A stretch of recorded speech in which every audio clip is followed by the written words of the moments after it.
Jika ada seseorang sudah sampai usia 40 tahun, maka dia mesti hati-hati, mesti punya persiapan terbaik, khususnya 5 persiapan ini. 1. Qala rabbi auzi'ni an ashkura ni'mataka allati an'amta 'alayya wa 'ala walidayya. 1. 2. Wa an a'mala salihan tardah.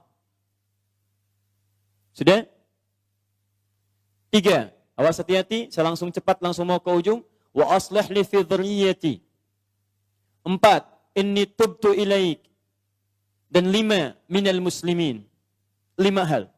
Seorang yang sudah sampai usia 40 tahun, maka Allah mengingatkan ia untuk menyiapkan 5 bekal utama sebelum dia kembali pada Allah Subhanahu wa taala. Hati-hati yang sudah sampai 40 tahun, jika Anda belum memiliki satu di antara 5 ini, Anda mesti khawatir. Karena ini peringatan dari Al-Quran. Taib, 1. Qala rabbi auzi'ni an ashkura ni'mataka allati an'amta 'alayya wa 'ala walidayya. Amanat pertama, kata Allah, dia mesti memperbanyak doa kepada Allah Subhanahu wa taala agar dibimbing. Perbanyak doa agar dibimbing mensyukuri nikmat hidup, plus bisa meningkatkan bakti pada orang tua. 1. Awas, hati-hati ya. Mohon izin saya pelankan. Sebentar, saya mau minta izin dulu. Pak, boleh saya lebih dari 5 menit? Oh, alhamdulillah. Sampai jam berapa kita? Oh, baik. Insya Allah. Ya, insya Allah. Saya jam 9 pulang, Anda sampai jam 12, silakan. Bismillah. Ayo, yang tadi itu masih pengantar ya. Ini inti yang paling pentingnya sesuai dengan tema kita. Lihat baik-baik. 1. Rabbi auzi'ni an ashkura ni'mataka allati an'amta 'alayya wa 'ala walidayya. Perhatikan baik-baik. Ya Allah, mohon bimbing saya untuk selalu bisa mensyukuri segala nikmat yang telah Engkau berikan pada saya sekarang. 1. Dan pada kedua orang tua saya. Baik, jadi kalau sudah sampai usia 40 tahun, pertama, Anda memohon doa kepada Allah untuk dibimbing terus bersyukur kepada Allah. Ini yang mau saya tegaskan. Lihat baik-baik. Apa itu syukur? Tidak ada makna lain dari syukur yang tertuang dalam Al-Quran dan hadis kecuali ungkapan kebahagiaan atas nikmat yang Allah berikan kepada kita dengan cara menggunakan nikmat itu sesuai dengan fungsi yang telah Allah tetapkan. Misal, kita akan bersyukur dengan nikmat penglihatan, mata. Anda diberikan 40 tahun dalam hidup, mata masih bisa melihat. Bagaimana mensyukuri nikmat mata? Kalau Anda ingin syukuri nikmat mata, maka yang paling singkat, gunakan nikmat mata ini sesuai dengan peruntukan yang telah Allah tetapkan. Fungsi yang telah Allah tetapkan. Apa fungsi mata? Masih ingat? Melihat yang baik-baik. Quran surah ke-24 ayat 30 untuk laki-laki, ayat 31 untuk perempuan. Qul lil mu'minina yaghuddu min absarihim. Katakan pada pria-pria yang merasa punya iman. Dengan iman itu dia yakin dengan akhirat. Wabil akhirati hum yuqinun. Karena yakin dengan akhirat dia sadar akan pulang. Dan dia tahu nikmat matanya akan ditanya oleh Allah Subhanahu wa ta'ala. Katakan pada pria-pria yang yakin bahwa matanya akan ditanya oleh Allah. Quran surah ke-17 ayat 36. Inna sam'a wal basara wal fuada kullu ulaika kana anhu mas'ula. Setiap pendengaran Anda, penglihatan Anda, plus apa yang Anda fikirkan, satu saat akan ditanya, dipertanggungjawabkan di hadapan Allah Subhanahu wa ta'ala. Karena itu kata Allah, katakan pada orang-orang yang yakin dengan itu semua, ghuddu min absarihim, matanya hanya boleh melihat yang baik-baik saja. Yang tidak baik, palingkan. Ibu juga sama, ayat 31-nya. Wa kullil mu'minati yaghdudna min absarihinna. Katakan pada perempuan yang merasa yakin dengan Allah, yakin akan pulang, yakin akan ditanya, matanya hanya boleh melihat yang baik-baik saja menurut Allah. Yang tidak baik, palingkan. Di ghaddul basar itu bukan nggak boleh lihat, Pak. Ghaddul basar itu silahkan lihat. Tapi ketika yang dilihat tidak baik menurut Allah, maka palingkan dari itu semua. Ini tidak tepat, teman-teman sekalian. Anda hanya mengucapkan Alhamdulillah ya, sampai sekarang penglihatan masih baik. Belum cukup. Baik itu dipakai lihat apa? Penglihatannya baik. Tapi masalahnya yang dilihat baik tidak. Itu poinnya. Maaf, ada anak usia 4 tahun, Bu, tidak bisa melihat. Dalam tidak bisa melihatnya, dia masih mau menghafal Al-Quran. Namanya Mu'adh. Tinggalnya di Asyut. Adanya di Kaira. Negaranya Mesir. Matanya nggak bisa lihat. Tapi dia sampaikan pada bapaknya. Pak, saya ingin menghafal Al-Quran. Saya ingin menghafal Al-Quran. Kata bapaknya, kamu yakin? Saya yakin. Baik, keluarga sederhana. Punya cuman motor yang sangat luar biasa tidak bagusnya. Dimodifikasi dashboardnya, menempuh jarak kisaran 20 km. Datang pada syekhnya. Bapaknya kemudian membonceng. Mu'adznya di belakang. Teman-teman sekalian, setiap berangkat datang pada syekh, dapat hafalan baru, bapaknya tulis ayatnya. Disimpan di dashboardnya. Di jalan lihat ke sini, lihat ke jalan. Lihat ke sini, lihat ke jalan. Mu'adz bacakan ayatnya, bapaknya mendengarnya. Secara singkat, tiba-tiba setelah itu, fasenya berakhir, jadilah anak ini hafal Quran. Yang ngantar belum hafal Quran, yang diantar nggak bisa lihat, hafal Quran. Saking mudahnya Al-Quran, yang nggak bisa lihat, bisa hafal Quran. Tapi bapaknya dapat pahala dari transferan anaknya. Perhatikan baik-baik. Begitu dibacakan Qurannya, bagus makhrajnya, viral kisahnya. Begitu viral di Timur Tengah, datang reporter mewawancara. Pertanyaan pertama, kalau adinda diperkenankan oleh Allah untuk bermohon saat ini, apa yang mau dimohonkan kepada Allah? Reporter ini mengira dia akan meminta doa seperti ibunda Imam Al-Bukhari bermohon kepada Allah supaya Al-Bukhari disembuhkan dari butanya. Bu, Pak, Imam Al-Bukhari itu dulu buta. Butanya permanen. Dilahir, 2 tahun ayahnya meninggal, 4 tahun buta permanen. Nanti ada satu kejadian di situ, yang dengan kejadian itu, ibunya berdoa kepada Allah, anaknya menghafal Quran, sampai di surat Qaf, ya, ayat ke-22. Anaknya murajaah ayat, ibunya memohon kepada Allah sambil menangis, sambil tertidur. Sampai tertidur. Disitulah kemudian terjadi sesuatu yang luar biasa. Seketika Allah sembuhkan Al-Bukhari kecil, matanya bisa melihat kembali. Karena kajian kita bukan di sini, lain waktu nanti saya terangkan.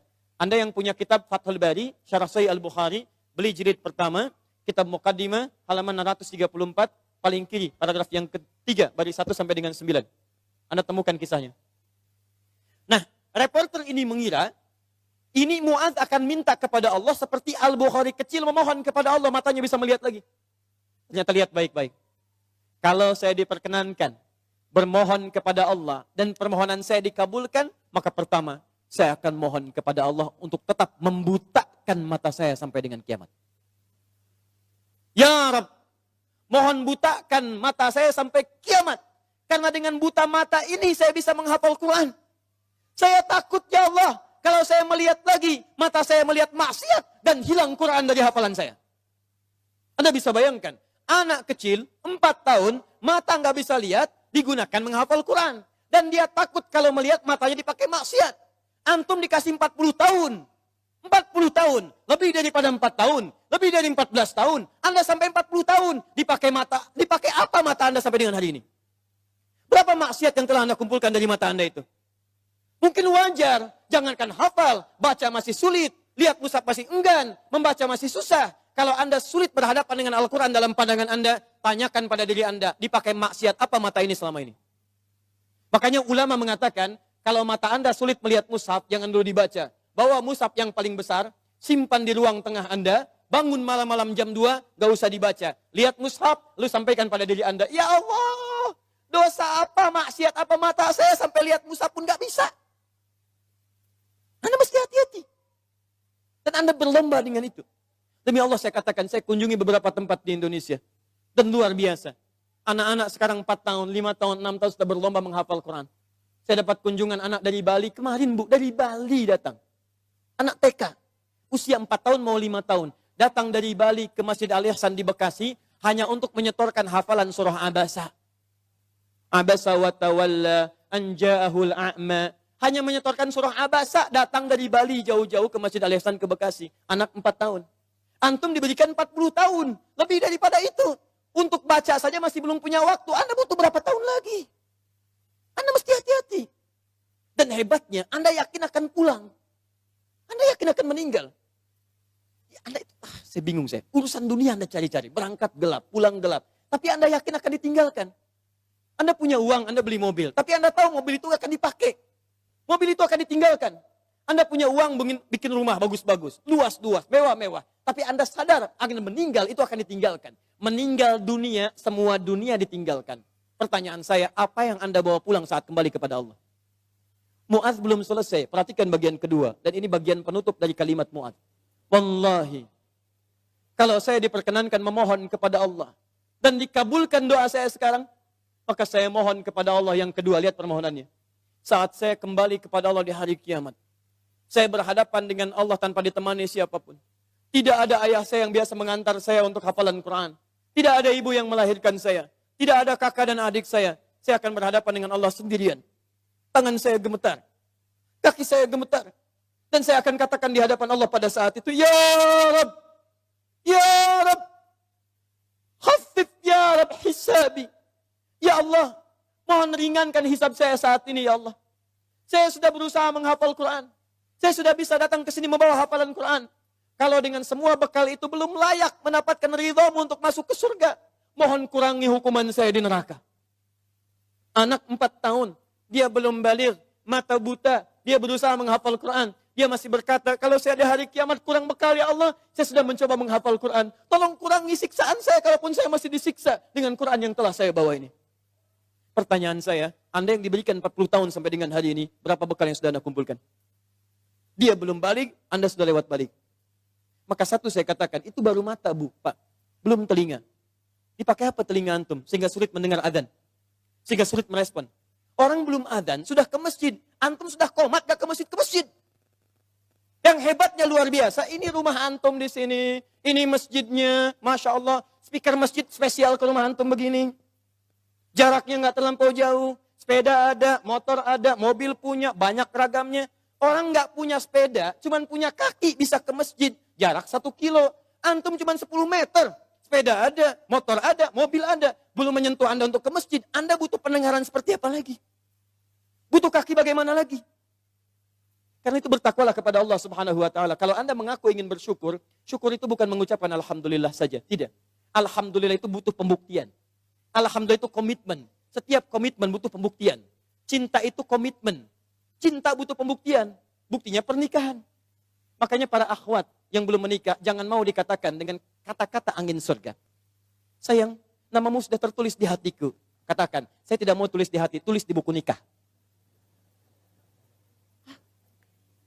Yes. Tidak cukup dengan yes, buktikan dengan syukur pada Allah Subhanahu wa taala. Ayo, mata antum dipakai apa saja? Lihat masjid enggak ada getaran. Lihat baca Quran enggak ada getaran. Lihat orang ceramah enggak ada getaran. Lihat musik baru tergerak. Lihat orang rame-rame tergerak. Lihat orang rame-rame muncul. Allahu Akbar. Bertanya. Yang paling gampang gini. Lihat. Awas hati-hati baik-baik. Karena setelah menyebutkan asyuddakum di Quran surah 22 ayat 5 itu, Allah menegaskan, kamu akan saya wafatkan. Kamu akan saya wafatkan. Karena itu bagi orang-orang yang sudah lewat 40 tahun, masa 40 tahun, masih main-main dengan keadaan nikmat yang Allah tetapkan pada dirinya, tubuhnya dari atas sampai bawah, hartanya, titipan dan sebagainya, demi Allah saya katakan, kalimat Qurannya sederhana, kamu akan saya wafatkan. Mau sampai kapan lagi begitu? Karena itu pulanglah Anda ke rumah, lihat titipan Allah dari diri kita dulu. Setelah itu lihat kelengkapannya, barangkali ada harta kelebihan dari situ. Harta itu sudah ada Fir'aun Bu, yang lebih kaya. Korun, lebih kaya daripada kita. Korun, hartanya banyak. Ketika dia bermewah-mewah, turun ayat. Ya, Quran surah 28 ayat 77 tadi. Ya, lihat baik-baik, lihat baik-baik. Korun, Korun, kami titipkan itu supaya kamu bisa mencari surga dengan harta itu. Bukan untuk berlomba-lomba dalam kemewahan. Lihat, wabtaghi fima atakallahu daral akhirah, wala tansa nasibaka minad dunya. Dunia jangan dilupakan, silahkan. Cari kenikmatan yang enak, makanan yang nyaman, menghadirkan energi untuk ibadah, tapi semua itu cari bekal untuk pulang menghadap Allah Subhanahu wa taala. Itu intinya. Mungkin Anda dititipkan harta lebih, mohon maaf ya, karena tenaga Anda itu belum kuat dipakai ibadah seperti yang lain. Yang lain itu karena saking tidak punyanya menurut Anda, saking tidak adanya menurut Anda, makanya rajin puasa.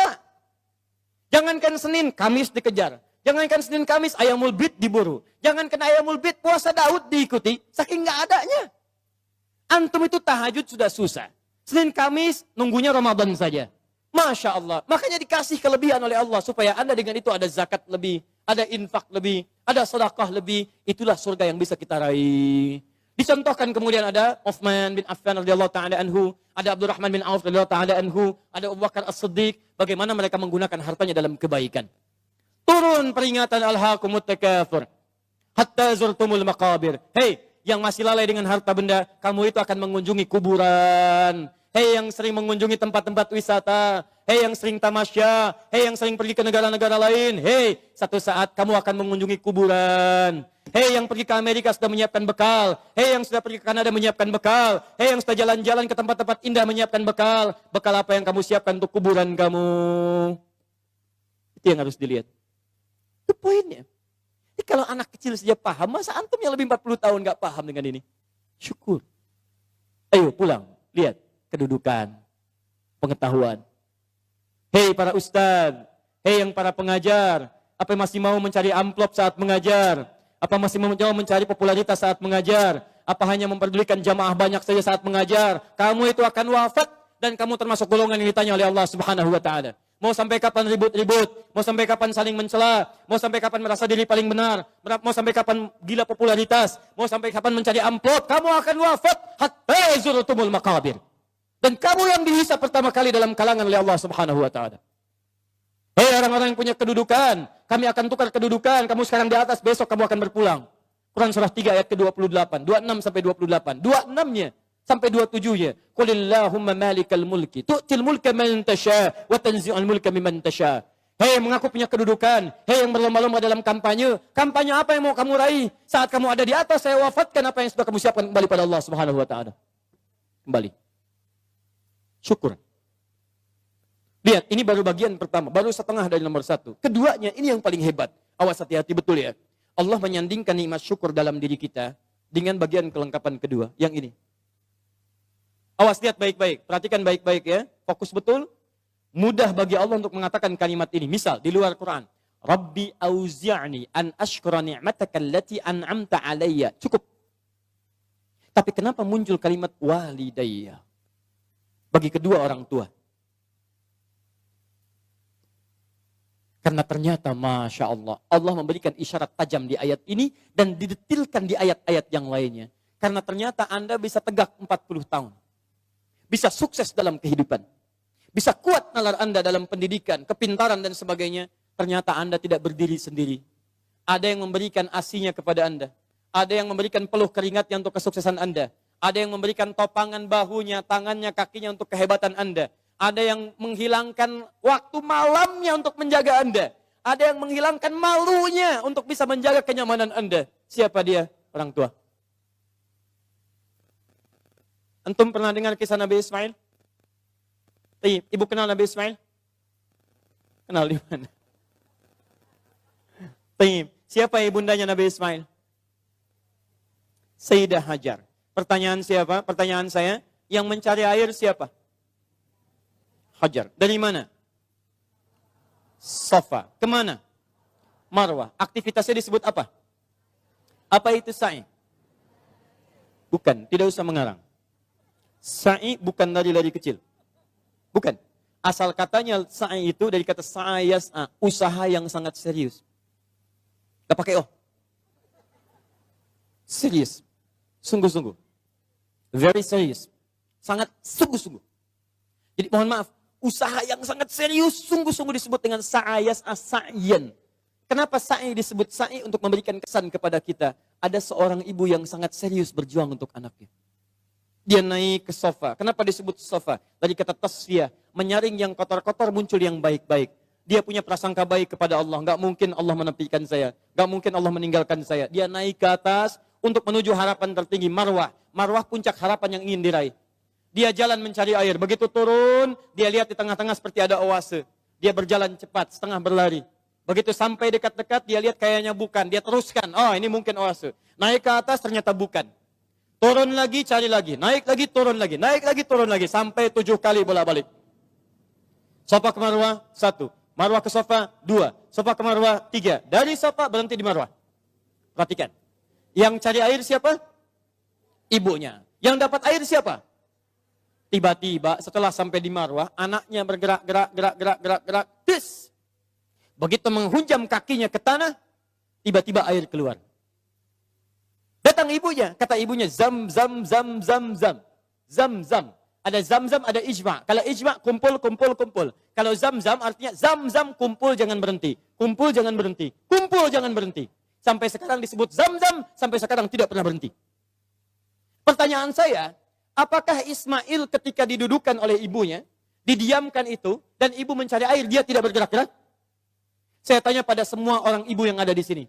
Ketika ibu melihat anaknya kehausan, ibu simpan di bawah, dia bergerak tidak? Gerak. Tangan bergerak? Kaki bergerak? Pertanyaan saya, kenapa saat dia bergerak, air nggak keluar? Tapi air itu keluar, Pak, setelah ibunya bola-balik. Ibu bola, ibu balik, ibu bola, ibu balik. Setelah bola balik 7 kali, baru air keluar. Dan pada yang ke-7 itu, malaikat kemudian mengepakkan sayapnya, menghantamkan dengan kaki Ismail alaihissalam, baru keluar air. Di air keluar itu setelah ibunya usaha. Kalau ibunya nggak usaha, nggak akan keluar tuh air. Makanya demi Allah saya katakan ketika ada sa'i itu refleksi, Pak. Gambaran tentang ketaatan kita pada orang tua. Bukan cuma bolak-balik. Makanya saya sarankan pada Anda, kalau manasik itu yang benar. Bukan cuma turun, naik. Sekarang ada yang live. Rabbighfir warham, wa'fu wa takarram. Pindah kiri kalau capek.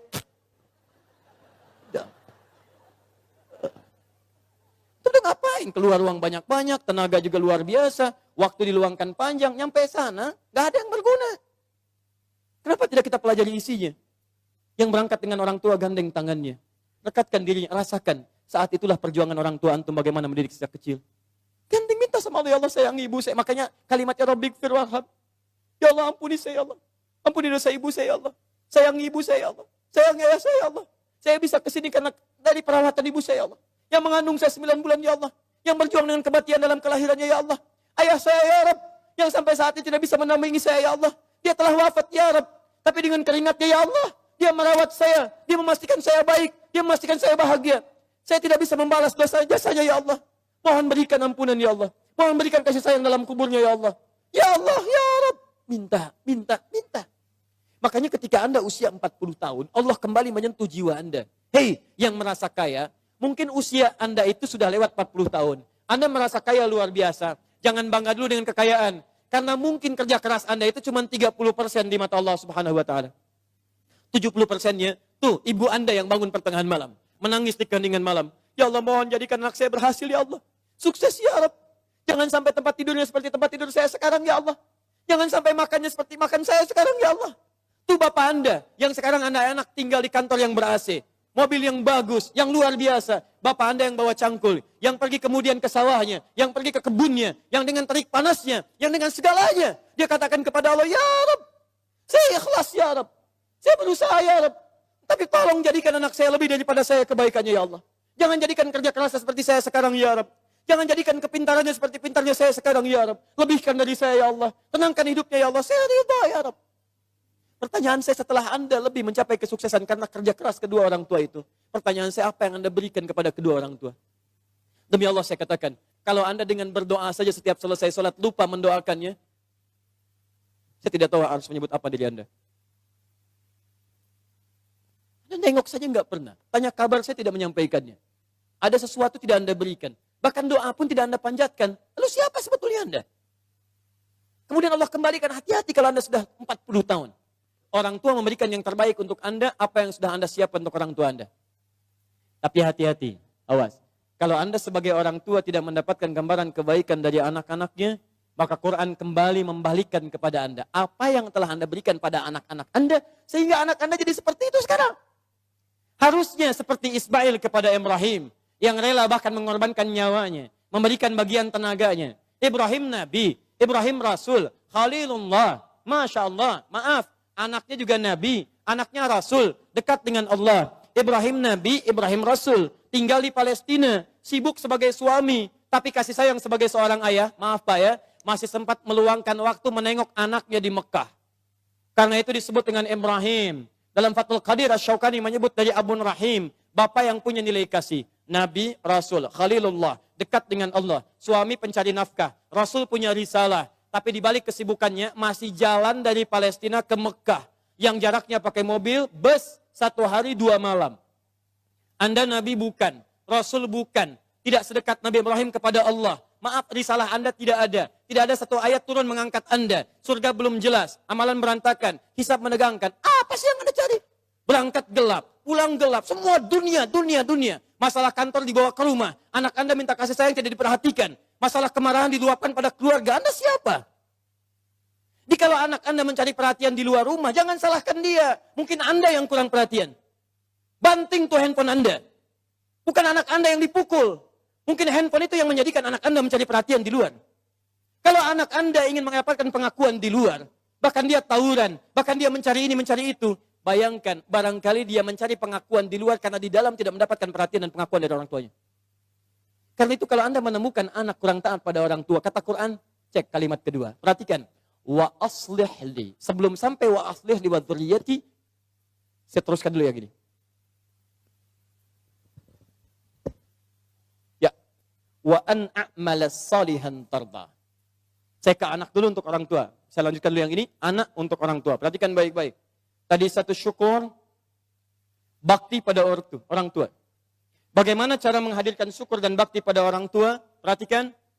Rabbi auzi'ni an ashkura ni'mataka allati an'amta 'alayya wa 'ala walidayya wa an a'mala salihan tarda. Maka mulai usia 40 tahun ini kata Allah, minta bimbingan dari Allah supaya konsisten mengerjakan amal soleh yang Allah ridhai. Jadi kalau Anda ingin mensyukuri nikmat hidup, ada pahala mengalir untuk orang tua, kerjakan amal soleh yang diridhai Allah. Ini. Wa an a'mala salihan tarda. Saya mau buat sebuah perbandingan. Ini hitungan kecil-kecilan yang pernah dilihat oleh beberapa pakar. Setengah hidup kita, ternyata kalau dilihat itu umumnya dipakai tidur. Tidur dari mulai dilahirkan, tidur siang, tidur malam, tidur macam-macam, itu umumnya dikalkulasi, pada umumnya walau tidak semua, itu setengah usia. Jadi kalau hari ini ada usia 40 tahun, yang dipakai tidur berapa tahun? Setengahnya, rata-rata 20 tahun. Setengahnya lagi beraktivitas, 20 tahun lagi, yang 20 tahun sisanya beraktivitas. Makannya, minumnya, gitu kan? Sholatnya, ngajinya, baik zakatnya, infaknya, plus maksiatnya. 20 tahun. Pertanyaan saya, mohon izin, maaf, dari 20 tahun ini yang kira-kira jadi amal soleh, berapa tahun? Atau singkatnya, jadi ibadah, berapa tahun? Jangan terlampau pesimis, ambil setengahnya. 10 tahun misal. Misal, ini yang bermasalahnya. Baik, lihat, bermasalah itu bukan hanya dosa, yang terabaikan, yang nggak dipakai macam-macam, yang nonton, yang ini, yang itu, dan sebagainya. Sekarang lihat, dari 20 tahun ini, yang ibadah, yang kira-kira yang diterima sebagai amal soleh, berapa tahun? Sudah pasti diterima belum? Syarat diterima apa? Ikhlas, Quran surah 98 ayat 5. Wa ma umiru illa liya'budullaha mukhlishina lahuddin. Jadi syarat ibadah menjadi syarat amal jadi soleh, itu kalau ikhlas. Jadi kalau ada sekarang beramal 10 tahun, yang ikhlas berapa tahun? Ayo jawab. Ayo, Anda dunia dihitung-hitung, modal dihitung, omset dihitung, segala dihitung, keuntungan dihitung, kerugian dihitung, Masya Allah. Bahkan untung disebut rugi juga. Modal 5 juta, punya pekerjaan, baik, kemudian dapat hasil, keuntungan 10 juta. Untung tidak? Pekan berikutnya 20 juta, untung tidak? Baik, kemudian pekan berikutnya, jadi 7 juta, untung atau rugi? Halo, sebelumnya 20 juta, sekarang 7 juta, untung rugi? Oh, rugi. Padahal modal 5 juta, masih untung 2 juta, disebut rugi juga. Masya Allah. Sekarang lihat sini, 10 tahun ibadah, yang ikhlas berapa tahun? Ambillah 5 tahun misalnya. Jadi orang yang usianya 40 tahun, punya amalan yang dibawa pulang menghadap Allah tanpa masalah, itu 5 tahun. Pertanyaan saya, dosanya berapa tahun? Kalau dosanya 5 tahun 1 hari, berarti lebih banyak dosanya, neraka tujuannya. Kalau dosanya 5 tahun, amalan baik 5 tahun, maka seimbang. Al-A'raf, nunggu di situ sampai hisab selesai. Tapi kalau misalnya amal solehnya 5 tahun, amal buruknya 4 tahun, misalnya 11 bulan, 29 hari, ya, misal, maka dia masih bisa masuk ke dalam surga. Baik, teman-teman sekalian, pertanyaan saya, lihat baik-baik, dari 40 tahun ini, Anda mesti evaluasi sampai hari ini. Kalau besok atau hari ini kita wafat, apa yang mau dibawa pulang? Maka dari itu minta kepada Allah untuk dibimbing supaya semua amalan sisa dari sekarang itu jadi amal soleh. Paham ya? Ya mulai keluar dari masjid ini jadi amal soleh. Keluar kaki yang mana? Kanan, kiri. Ayo saya tes dulu. Masuk masjid kaki apa? Kanan. Keluar toilet kaki apa? Kiri. Kanan. Baik, masuk toilet kaki apa? Kiri, keluar masjid kaki apa? Kanan, kiri, kiri. Masuk masjid kaki apa? Keluar masjid kaki apa? Kiri. Masuk toilet kaki apa? Keluar toilet? Jadi pastikan semua aktivitas kita mulai hari ini jadi amal soleh. Kata Quran, hei, khawatirnya kamu wafat. Mulai, sudah usia 40 tahun, siap-siap. Semua kegiatan mesti jadi amal soleh. Baik, amal solehnya yang Allah ridai. Lihat sini. Ini ada minuman. Saya berikan pada satu orang misalnya. Misal saja. Misal. Amal soleh bukan? Allah ridhoi tidak? Belum tentu. Kalau tidak saya niatkan karena Allah, maka ini tidak menjadi amal soleh yang diridhoi. Maka mulai sekarang, semua kegiatan lakukan karena Allah. Jelas ya? Kalau Bapak Ibu kedatangan tamu bikin makanan tidak? Minuman tidak? Kenapa? Bukan karena ada tamu, karena Allah memerintahkan itu. Lakukan karena Allah, maka menjadi amal soleh yang diridhoi oleh Allah Subhanahu wa taala.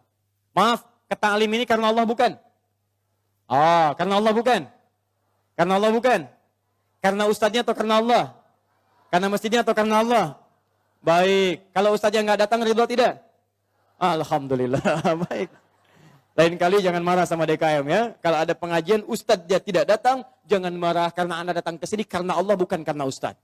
Paham? Alhamdulillah. Menikah dengan suami karena Allah bukan, Bu? Masya Allah. Kalau suami salah marah tidak? Marahnya karena Allah. Sudah. Baik, satu. Ini masih mau jam 9 sebentar lagi. Saya sempurnakan boleh? Saya mau tutup sebentar, agak cepat saja. Bagaimana cara mendapatkan amal soleh yang singkat, padat, hasilnya banyak?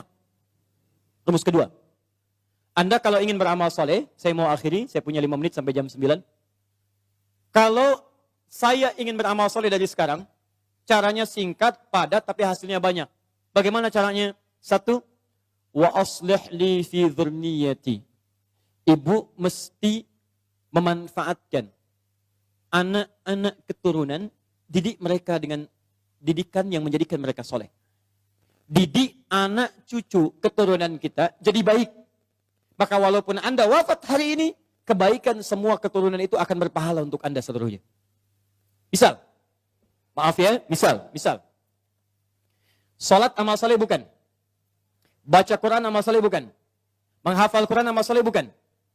Kalau Anda sampai hari ini merasa misalnya, maaf, salat belum bisa memaksimalkan sunnahnya, belum konsisten tahajudnya, belum konsisten amal solehnya, jarang ke masjid dengan maksimalnya, maka setidaknya jadikan anak-anak Anda bisa konsisten dengan itu semua. Dorong mereka ke masjid. Ajarkan salat-salat sunnah. Ajarkan yang terbaik. Maaf, Anda sampai hari ini belum hafal Quran. Tapi mohon, jangan sampai ada satu di keluarga Anda yang tidak bisa hafal Quran. Maka titipkan pahala kepada anak cucu Anda. Dari sekian anak cucu, satu mesti ada yang jadi ahli Quran. Ayo, bagaimana caranya?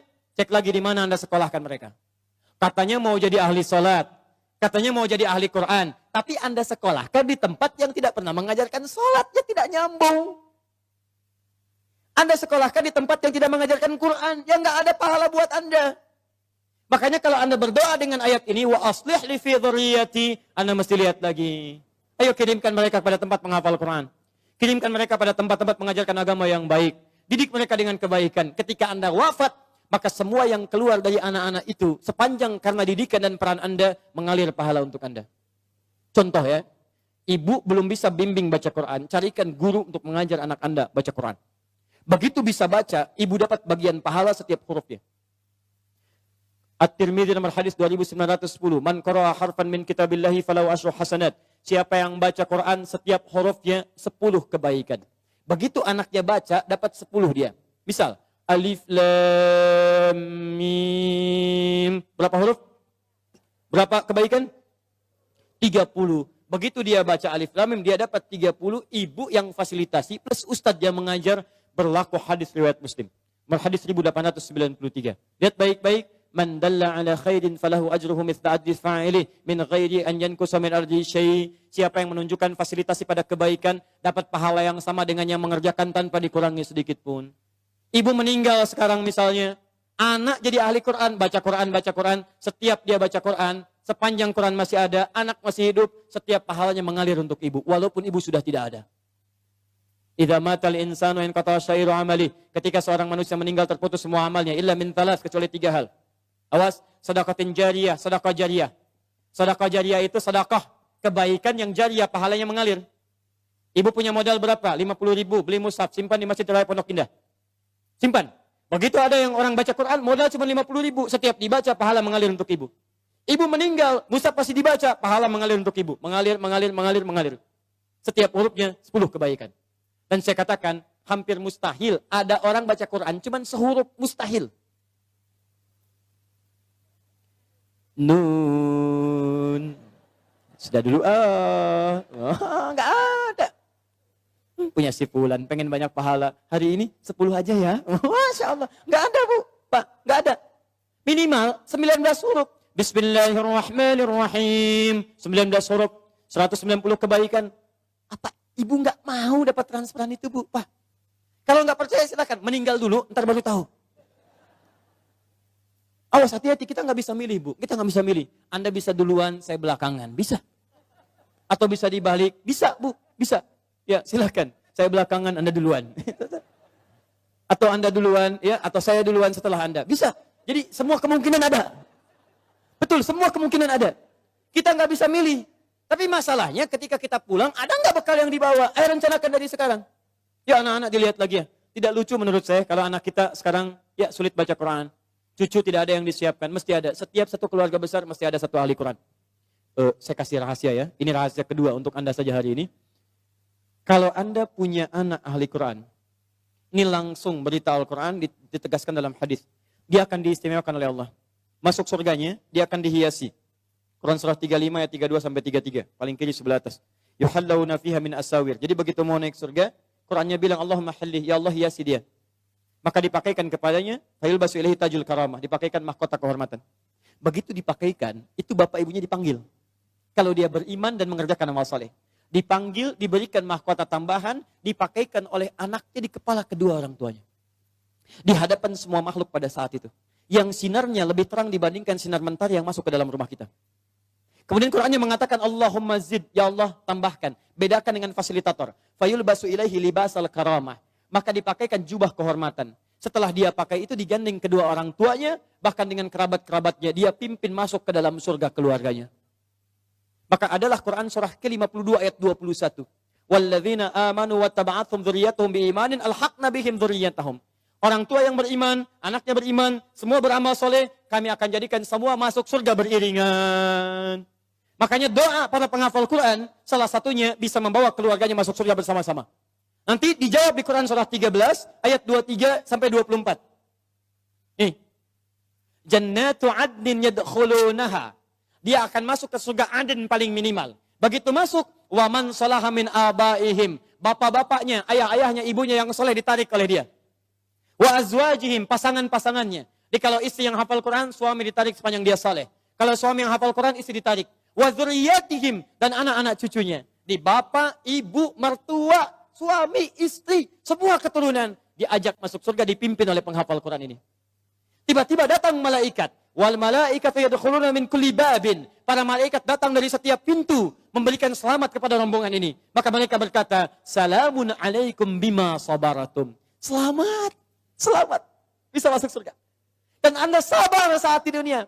Sabar dengan harta Anda. Orang lain bermewah-mewah, Anda siapkan mencari bekal akhirat. Sekolah yang bagus-bagus. Orang lain bermewah-mewah, Anda siapkan harta untuk mencari majlis ilmu. Cari buku-buku kebaikan. Nyumbang ke masjid. Memberikan sedekah. Sabar. Orang lain cari kedudukan, Anda gunakan kedudukan dalam kebaikan. Dihina orang, dijauhi orang lain. Sabar. Fanikma uqbaddar. Sekarang kenikmatan yang paling indah. Negeri terbaik. Silahkan nikmati. Pertanyaan saya. Saat ada orang tua yang sekarang berlomba dan mereka sudah berhasil mewujudkan anaknya, nanti saya tunjukkan pada Anda bulan depan. Insya Allah kami akan hadirkan hari Al-Quran yang semula tanggal 17 ke 28 Januari. Saya akan tunjukkan kepada Anda, ada anak buta hafal Quran. Ada anak, maaf disebut prematur, hafal Quran. Ada anak kecil-kecil dari pemulung, hafal Quran. Ada anak-anak yang kelihatan sederhana, hafal Quran. Dan saya akan tunjukkan pada Anda siapa orang tua mereka. ada yang tukang beca, ada yang macam-macam dan sebagainya. Pertanyaan saya, Anda yang diberikan nikmat yang lebih itu, fabi ayyi ala'i rabbikuma tukadziban. Kemana Anda gunakan selama 40 tahun ke belakang ini? Yuk, investasi. Saya tutup. Yang selanjutnya, tubtu ilaik. Yang keempat, taubat. Ayo taubat. Ya. Kalau merasa hari ini belum baik, bekal kita pulang ke rumah taubat. Ya, caranya saya agak cepat saja karena waktu kita sudah habis. Quran surah 66 ayat ke-8. Ya, tubu ilallahi taubatan nasuha. Ya, taubat nasuha. Cara taubat nasuha di Quran surah ke-4 An-Nisa ayat 17 sampai 18. Ya, setelah bertobat konsisten, semakin patuh kepada Allah. Ciri orang tobat minal muslimin. Di antara tafsir muslim itu artinya patuh. Islam itu tunduk patuh. Tunduk patuh kepada Allah. Jadi kalau Anda sudah tobat, Anda lebih meningkat ketakwaan, kepatuhan kepada Allah. Maaf ya, sebelum tobat sudah qomat, belum mau sholat. Setelah tobat, belum azan, sudah siap-siap. Sebelum tobat, cuman fardu yang dikejar. Itu pun agak malas. Setelah tobat, jangankan fardu, sunnah dikejar-kejar. Ketinggalan tahajud sudah gelisah. Ketinggalan duha sudah nggak enak hati. Itu luar biasa. Sebelum taubat, kumpul-kumpul tidak jelas. Setelah taubat, majlis ilmu dikejar-kejar. Ayo coba lihat, Anda sudah ketinggalan kalau nggak taubat dari sekarang. Setiap tempat majlis ilmu sekarang sudah berjubel orang datang. Jadi kalau Anda tidak tertarik, Anda tertinggal. Taubat. Muslim, kalau sudah seperti itu, saya berikan kabar gembira. Quran surah 19 ayat 15. Wassalamun alaihi yawma wulida. Orang seperti itu kami akan berikan anugerah seperti Nabi Yahya kami berikan. Dunianya kami akan berikan ketentraman. Wa yauma yamutu, meninggalnya kami wafatkan dalam keadaan yang terbaik. Kuburannya kami hiasi dengan anugerah nikmat. Wa yauma yub'atsu hayya, dan dibangkitkan di akhirat dalam kegembiraan yang luar biasa. Pilihan pada diri Anda, silahkan amalkan Quran surah kedua Al-Baqarah ayat 208. Ya ayyuhalladzina amanu dukhulu fis-silmi kafah. Ayo berubah, amalkan ajaran Islam dengan sempurna, sebaik-baiknya. Anda punya dua pilihan. Kalau hari ini tidak mampu berlomba dengan orang soleh meningkatkan amal baik, maka berlombalah dengan para pendosa untuk bertobat di hadapan Allah Subhanahu wa taala. Bapak Ibu sekalian, ini materi yang bisa saya sampaikan hari ini. Jelas insyaallah? Jelas? Paham? Siap mengamalkannya? Yakin pada Al-Quran? Siap mengamalkan Al-Quran? Takbir dulu, takbir. Siap mengamalkan Al-Quran? Coba saya cek dulu ya. Quran surah 5 Al-Maidah ayat 100 sampai 101. Siap mengamalkannya?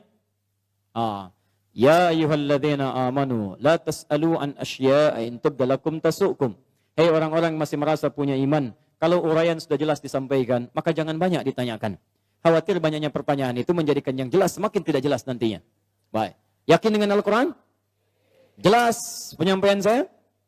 Ada pertanyaan? Awas. Alhamdulillah.